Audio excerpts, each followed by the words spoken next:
무리바 사건으로 유명한 말씀입니다.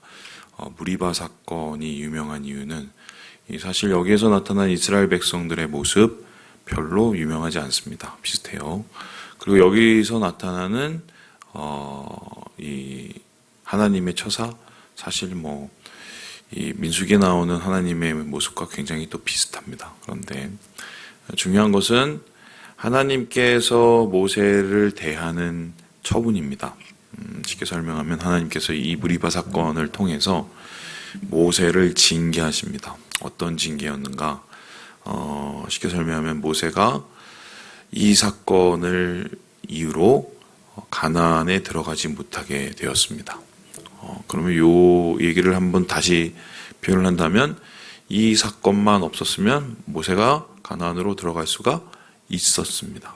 그런데 이 무리바 사건 때문에 하나님께서 모세의 길을 막으시고 광야에서 이스라엘 백성과 함께 죽음을 맞이하도록 하셨다.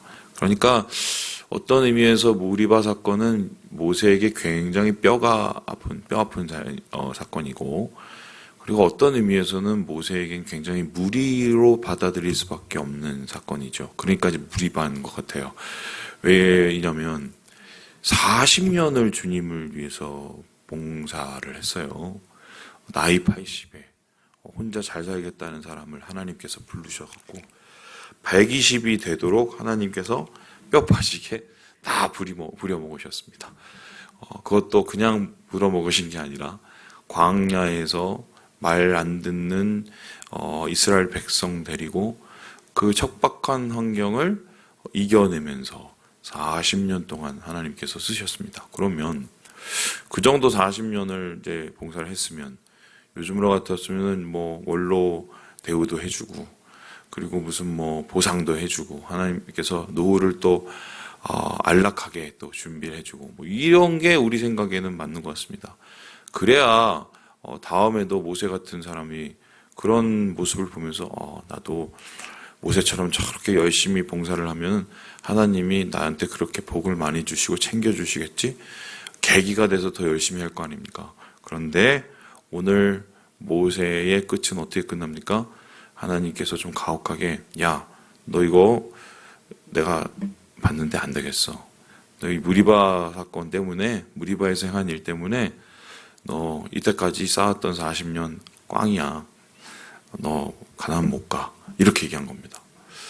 이전에 모세가 여러 번 잘못을 저질러서 그 잘못에 대해서 하나님께서 추궁을 하고, 야, 너 전에도 그랬잖아. 이거 지금 몇 번째니? 최소한 3-4번만이라도 하나님께서 기회를 주셨으면 이해라도 갑니다. 근데 하나님이 딱 한 번이에요. 이거 한 번 때문에 모세의 길을 막아버리시는 거죠. 그러니까 모세는 아마 굉장히 부담이 됐을 것이 분명합니다. 그런데 이 얘기를 파헤쳐 보면 좀 더 답답해져요. 모세 입장이요. 왜냐? 왜 일이 일어났는지, 왜 이 일이 일어났는지를 보면은 좀 마음이 참 답답해지는데요. 우리 함께 우리 3절의 말씀을 같이 한번 읽어보도록 하겠습니다. 3절입니다. 시작. 백성이 모세와 다투어 말하여 이르되 우리 형제들이 여호와 앞에서 죽을 때에 우리도 죽었더라면 좋을 뻔하였도다. 이 사건의 출발은 이스라엘 백성의 불평, 원망이었습니다. 그러니까 모세가 처음에 이 사건을 잘못해서 시작한 게 아니라 누구 때문에 시작한 사건이에요? 이스라엘 백성들이 잘못해서 시작된 사건입니다. 그런데 여러분, 이스라엘 백성들이 왜 불평을 합니까? 물이 없어서 불평했다고 2절에 나옵니다.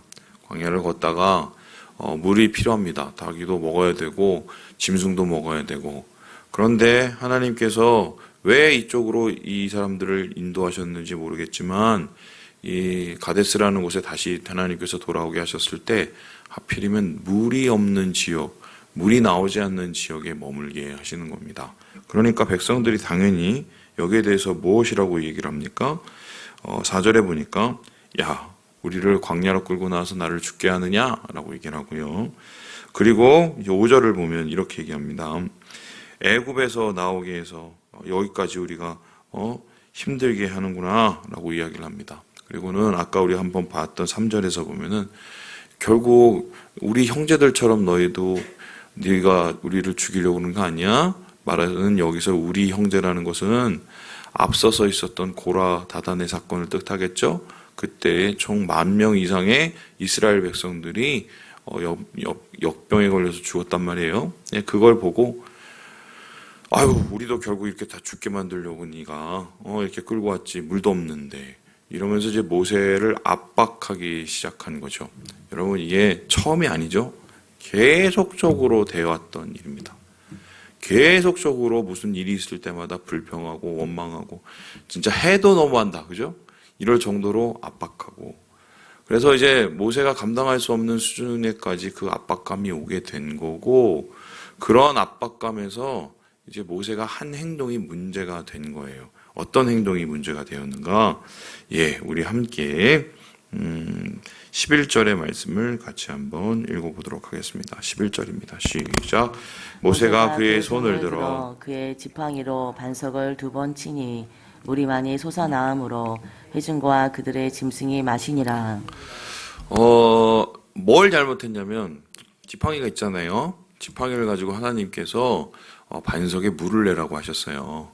근데 이 물을 내는 방법 때문이었는데요. 8절에 보면은 10절에 보면 이렇게 얘기합니다. 8절이네요. 보면은 사람들을 모아서 반석에게 명령을 하라고 얘기합니다. 그러니까 지팡이를 들고 반석, 엄청나게 큰 바위가 있으면 거기다 대고 명령을 하라고 합니다. 그럼 명령을 하라는 게 뭐냐면 지팡이를 왜 씁니까? 이 지팡이는 건 홀이죠. 권위를 상징합니다. 이 지팡이 하나님께서 주신 거죠. 그러니까 지팡이를 가지고 자기의 권위를 통해서 하나님께 부여받은 권위를 통해서 사람에게 보이듯이 이건 내가 하는 게 아니라 하나님이 하게 한 거야 라고 얘기하면서 가리키면서 물이 솟아라, 물을 내라 이렇게 하라고 그랬어요. 그런데 그렇게 하는 것 같은데 딱 하나만 달랐어요. 모세가 하는 행동은 뭐가 달랐는가? 명령을 하는 것에서 끝난 게 아니라 어떻게 합니까? 지팡이를 가지고 반석을 어떻게 해요? 2번 쳤어요. 딱 요거 하나 잘못한 거예요. 하나님께서 반석에 대해서 명령을 하라고 그랬는데 모세가 지팡이 2번 이렇게 막 요거 쳤다고 하나님이 모세한테 그렇게 이제 처분을 하신 겁니다. 그리고 여기에 좀 더 더한 게 있는데 여기 보니까 10절에 이런 말이에요. 반역한 너희여 들으라. 맞는 말이죠. 야, 이때까지 니네가 도대체 몇 번째냐 이 소리죠. 우리가 너희를 위하여 이 반석에서 물을 내랴. 야, 우리가 니네들을 위해서 이 반석에서 내가 물을 내고 싶겠어? 이때 요 한마디 하는 거예요. 여러분 생각을 해보세요. 이게 한두 번 불평, 원망을 들은 것도 아니고 한두 번 모세를 압박한 것도 아닌데 모세가 이 정도 되면 지치죠. 승질나죠. 화가 나죠. 야, 얘네들은 도대체 왜 이 모양이야? 그러면서 속에 있는 말 한마디 한 거예요. 그리고 지팡이를 들어서 그냥 가르치지 않고 2번 친 거예요. 요거 했다고 하나님이 끝! 너는 가나안 못 가! 이렇게 했습니다. 자, 그러면 이제 좀 이성적으로 한번 생각을 해봅시다. 이스라엘 백성이 지금 하나님 앞에 범죄하고 불평하고 원망하는 게 몇 번째예요? 이게 몇 번째예요? 최소한 12번, 성경에 나오면 12번 이상인 게 나와요. 이스라엘 백성 그럴 때마다 다 하나님이 어떻게 했어요? 봐줬어요. 다 용서해 줬습니다. 물론 얘네는 죄송하죠. 가데스 바네아 사건 때문에 그 광야에서 38년 동안 더 방황을 하고 그 못 들어가게 된 건 맞아요. 하지만 그래도 하나님이 그때마다 다 용서를 하셨거든요. 그런데 모세는 요 단 한 번을 가지고 하나님이 길을 막아버리신 거예요. 너무 아쉽죠? 그리고 그 방법이 뭐 대단히 반대되는 반역의 방법이 아니에요. 얘네들은 어떻게 했습니까?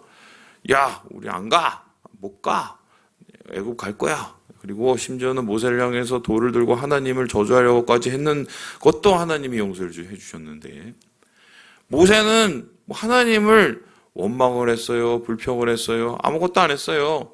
야, 니네들 해도 너무한다. 우리가 반석을 해서 막 물을 한번 내볼까? 요거 한마디 한 거예요. 이러한 아무런 잘못이 없어 보이는 아주 미세한 잘못 같은 이런 거에도 하나님께서 모세를 가리켜서 너 그거 큰 실수야 못 가 라고 얘기를 했으면 아마 이거는 우리가 봤을 때 객관적으로도 이건 하나님이 한참 너무하셨다. 너무 가혹하셨다. 이렇게 생각할 수 있습니다. 그렇죠? 그런데 이제 질문을 합니다. 왜 그러셨을까요? 왜 그러셨을까요? 모세한테 오히려 하나님께서 좀 더 잘해 주셔야 되죠. 그리고 우리 뭐 그런 얘기 하잖아요. 리더의 잘못을 좀 감싸줄 줄 알아야 이게 공동체가 잘 돌아가고 막 이런 얘기 하는데 하나님께서는 왜 이렇게 모세에게 가혹하게 하셨을까? 어떤 사람들은 뭐 그런 얘기를 합니다. 모세가 가지고 있는 책임 때문에 이 책임감이 굉장히 크니까 책임이 있는 사람은 그 책임에 합당하게 행동을 굉장히 조심조심해서 가려야 되는 거죠. 그래서 책임이 많은 모세가 그 책임에 대해서 온전히 감당하지 못했기 때문에 하나님께서 이 사건을 가지고 모세를 벌하신 거다. 이렇게 얘기하시는 분도 있습니다. 어떤 분들은 이거를 조금 더 시간을 연장을 해서 사실 이거는 하나님께서 모세에게 화가 나셔서 그런 게 아니라 모세를 위해서 그러신 거다. 이런 얘기를 하셔요. 어떤 뜻이냐면 만일에 모세가 여기서 이 사건이 뭐 계기가 돼서 뭐 안 들어가는 뭐 그런 처분을 면하고 어찌어찌 해갖고 하나님께서 봐주시고 그러셔갖고 가나안에 들어갔다 치면 모세는 그때부터 어떻게 됐을까? 이렇게 생각을 해보면 사람들이 박수를 막 쳤겠죠. 야, 모세 대단해. 우리를 여기까지 이끌고 가고 여기 봐. 막 땅덩어리고 엄청나. 뭐 정말 대단해. 모세는 정말 대단한 사람이야. 아마 이렇게 생각하면서 모세를 추앙했을 거예요. 그러면은 사람은 어떻게 됩니까?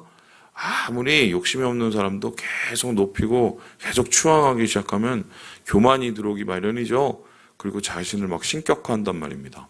그래서 뭐 큰 교회 목사님들이 자꾸 자기를 그런 식으로 이렇게 신격화하고 숭상시키고 뭐 아는 이상한 행동을 하는 이유가 그러한 모습에 넘어지는 거예요.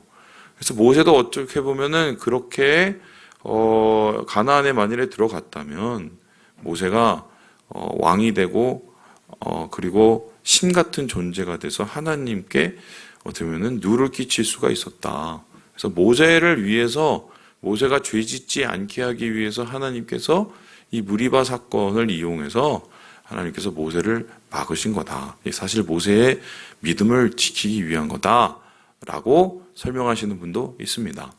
둘 다 타당한 설명이긴 하지만 2% 좀 부족해요. 왜입니까? 뭐 그런 이유 때문에 하나님께서 그러셨다면은 뭐 굳이 이렇게까지 할 필요가 있어요? 모세를 설득해서 모세야 내가 생각해봤는데 너 안 들어가는 게 낫더라. 이 얘기 이렇게 하시던가. 아니면은 책임이 그렇게 컸으면 하나님께서 야, 너 이렇게 해서 책임을 지는데 이거 조심해야 돼. 안 그러면 너 이거 되게 너 힘들어. 이렇게 아니면 경고를 미리 하셨던가. 둘 다 안 하셨어요. 그냥 이 한 번의 실수로 모세에게 모든 것을 덮어 씌우게 했다.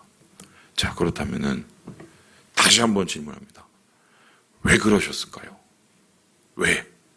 하나님, 우리 보기엔 너무해 보이는 것처럼 모세가 너무 불쌍하잖아요. 왜 그러셨을까?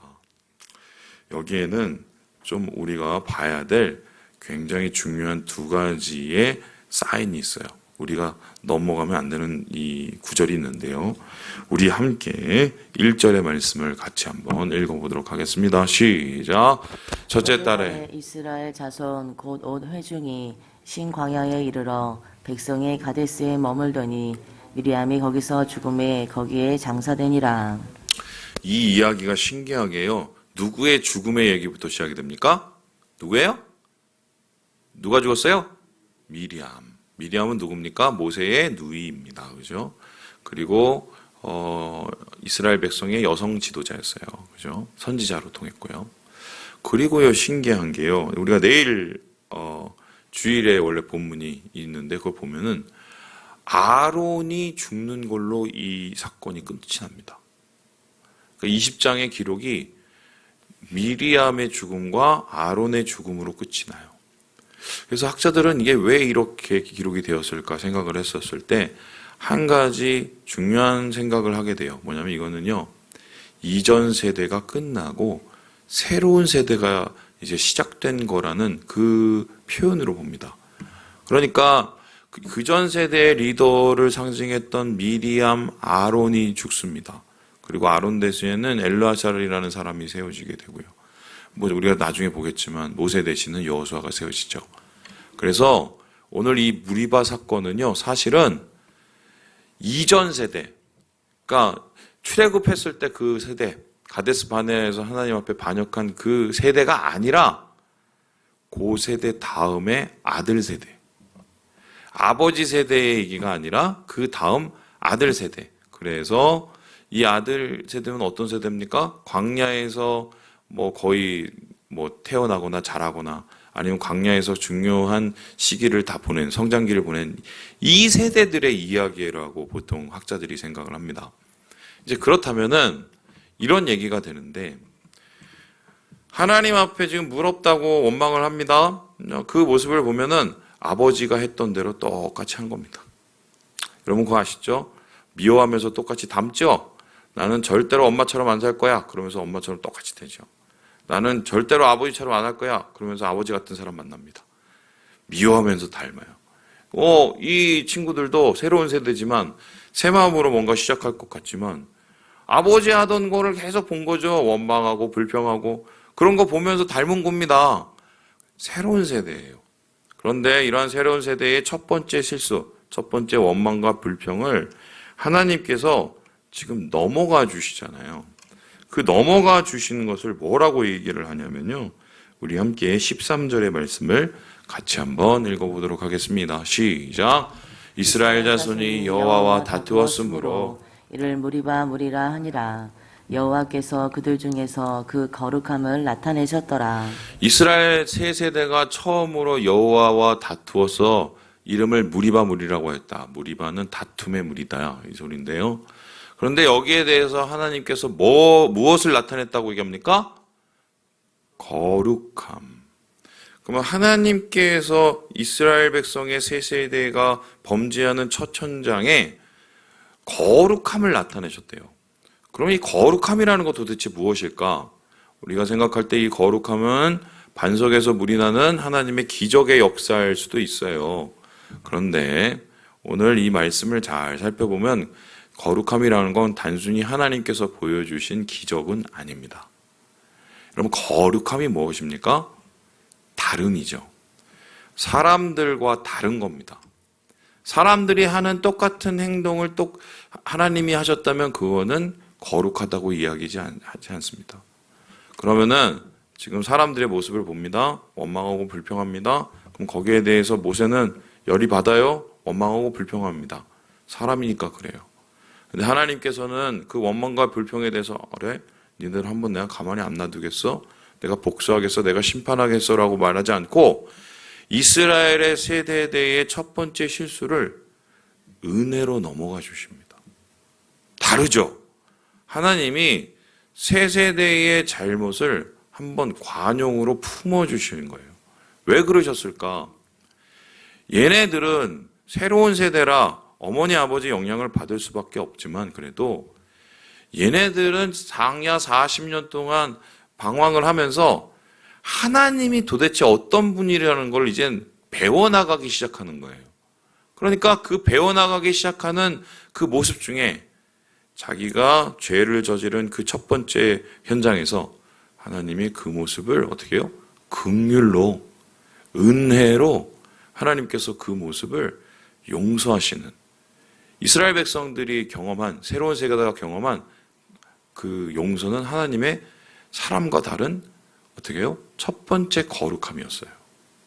그래서 하나님께서는 이렇게 이스라엘 백성의 새로운 세대들이 불평과 원망 속에 있을 때 그들의 마음을 헤아려주고 긍휼로 대하는 첫 번째 모습을 보이심을 통해서 이들의 마음속에 하나님의 마음이, 하나님이 누구신가에 대한 생각이 있게 하시기 원하셨다는 겁니다. 그래서 이러한 거룩함을 모세를 통해서, 긍휼을 통해서, 은혜를 통해서 알게 하시기 원하셨는데, 모세는 여기에 대해서 어떻게 합니까? 하나님의 그 마음을 그대로 표현하지 않고 자기의 감정을 더하고 자기의 울분을 더하고 자기가 가지고 있는 생각을 더해서 하나님과 이스라엘 백성의 세 세대의 교육회 현장을 어떻게 보면 좀 훼손시킨 거예요. 그러니까 하나님께서는 이러한 모세를 보고 어떤 생각을 하셨을까요? 야, 모세가 40년을 참 고생한 건 맞는데 이스라엘 백성과 그런 아둥바둥하는 현장 속에서 모세가 지쳤고, 이 지친 모세가 이렇게 안 하던 행동을 하게 되니까 이 모습이 나중에 그 가나안에 들어갔었을 때 반복되거나 모세를 망가뜨릴 수도 있다는 생각을 하게 되셨겠죠. 그래서 여기에서 끊어내고 하나님의 거룩함과 하나님의 은혜의 세 세대를 새롭게 다시 세워가기 원하시는, 한마디로 표현하면 새술은 새 부대에 담으시려는 하나님의 모습이었습니다. 자, 그렇다면 오늘 말씀을 통해서 우리가 깨닫는 것은 무엇일까요? 우리도 이런 실수를 합니다. 자꾸 감정을 개입을 해요.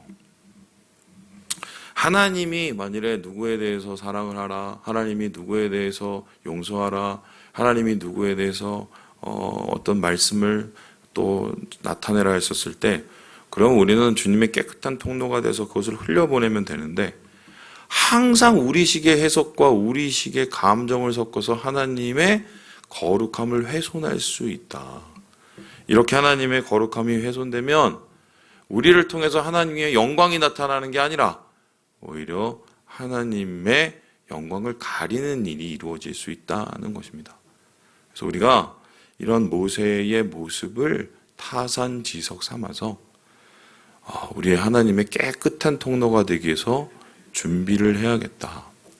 그리고 그 깨끗한 통로가 되기 위해서 우리가 준비를 할 때 항상 무엇을 고민해야 됩니까? 나쁜 건 항상 영향을 받기가 쉽습니다. 내가 비판하고 비난하는 그 소리에 나도 비판과 비난을 받을 수 있다는 것을 항상 명심하고요. 우리가 깨어서 주님의 거룩한 마음을 잘 간직해야 되겠다. 오늘 말씀을 통해서 우리가 이것을 얻게 되는 것입니다. 말씀을 마칩니다. 우리는 하나님의 거룩한 통로입니다. 통로는 통로답게 깨끗해야 됩니다. 하나님의 남다른 모습을 우리가 전하기 위해서는 우리가 주님의 마음을 동일하게 품어야 된다. 지치고 상하고 깨질 때도 있지만 그래도 여러분 하나님의 은혜의 마음을 다시 품으셔서 주님 안에서 주의 영광을 나타내시는 오늘 하루 되시길 주님의 이름으로 축원합니다.